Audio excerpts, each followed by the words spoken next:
Hi అండి. మంచి మాట. జననం నుంచి మరణం వరకే సాగే పయనంలో మనల్ని నమ్ముకున్న వారి కోసం బాధ్యతతో బతకడమే విజయం, నమ్మకం అనేది ఏర్పరచుకోవడానికి కొన్ని సంవత్సరాలు పట్టవచ్చు. కానీ కోల్పోవడానికి ఒక క్షణం చాలు. అందుకే నిన్ను నమ్మిన వారిని మోసం చేయకు. అబద్ధాలు చెబితే ఒకరి మీద నిందలు వేస్తే ఈ క్షణం నీలాంటి 10 మందికి నువ్వు కరెక్ట్ అనిపించవచ్చు.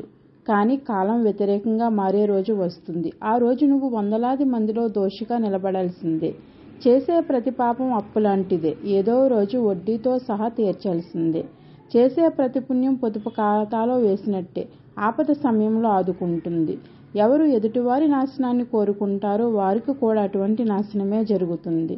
అందుకే ఒకరిని మంచి చేయాలన్న ఆలోచన కలిగి ఉండాలి. అప్పుడు అందరికీ మంచి జరుగుతుంది. అందరూ బాగుండాలి. అందులో మీరు, మీ కుటుంబ సభ్యులు ఇంకా బాగుండాలి. బాయ్ అండి. ఈరోజు మంచి మాట.